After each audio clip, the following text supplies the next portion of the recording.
శుక్లాం భరతరం విష్ణుం శశివర్ణం చతుర్భుజం ప్రసన్నవదనం ధ్యాయేత్ సర్వవిఘ్నోపశాంతయే. శృతిస్మృతిపురాణానాం ఆలయం కరుణాలయం నమామి భగవత్పాదం శంకరం లోకశంకరం. వాగర్ధవ్యపసంప్రక్తో వాగర్ధప్రతిపత్తయే జగతః పితరౌ వందే పార్వతీ పరమేశ్వరౌ. శ్రీ శివ మహాపురాణం రుద్ర సంహిత. మేనక ధన్య కళావతుల కథ. సూతుడు చెప్పినదంతా విని అయితే ఆ మహామాయ హైమావతి అయిన దివ్యగాథను కూడా వినిపించమని కోరారు ఋషులు. శుభం అంటూ మొదలుపెట్టాడు సూతుడు. అంతటి ఆదిశక్తిని కూతురుగా పొందడం అంటే మాటలు కాదు. హిమవంతుడు కూడా దక్షుడంతటి వాడు కనుకనే పొందగలిగాడు. ఆ పూర్వాపరాలన్నీ ఒక క్రమంలో చెబుతాను, శ్రద్ధగా వినండి. దక్షపుత్రికలలో ఒకటి అయిన స్వధ అనే ఆమెను పితరులకిచ్చి పెళ్లి చేయడం జరిగింది.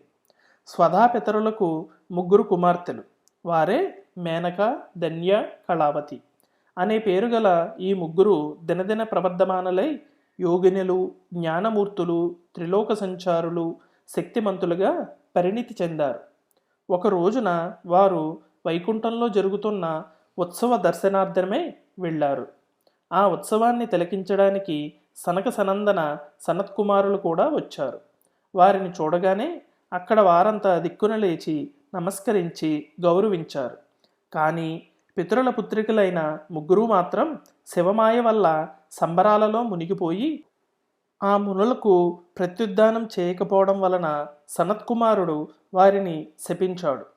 ఒళ్ళు మరిచి కూర్చుని మాకు అభ్యుద్ధానం ఇయ్యని కారణంగా ఈ పిల్లలు 3 మానవలోకంలో జన్మించాలి అని తిట్టిపోశాడు. ఆ శాపంతో త్రుళ్ళిపడింది కన్యాత్రయం. జరిగిన దానికి చింతించి ఋషులకు పాదాలంటి ప్రణమిల్లారు.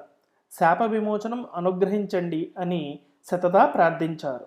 అప్పుడు సనత్కుమారుడు, కుమారీమణులారా, దిగులు పడకండి. భావిలోక కళ్యాణార్థం శివేచ్ఛపరంగానే ఇదంతా జరిగింది.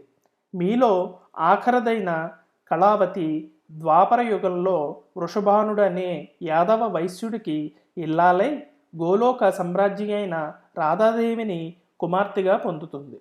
ఆ రాధాదేవి కృష్ణప్రియమవుతుంది. 2వ ఆమె అయిన ధన్య నిజంగానే ధన్యురాలు.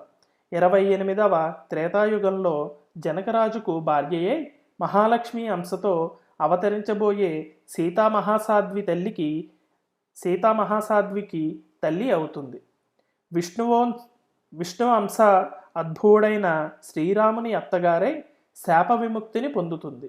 ఇక మొదటిదైన మేనక హిమవంతుడి అర్ధాంగి అయి ఆదిశక్తిని కూతురుగా కంటుంది. ఆదిదేవుడైన పరమశివుణ్ణి అల్లుడిగా పొందుతుంది అని అనుగ్రహించాడు. ఆ శాపం కారణంగా మేనక భూలోకమందలి హిమవంతుడికి భార్యగా అవతరించింది. శివాయ నమః.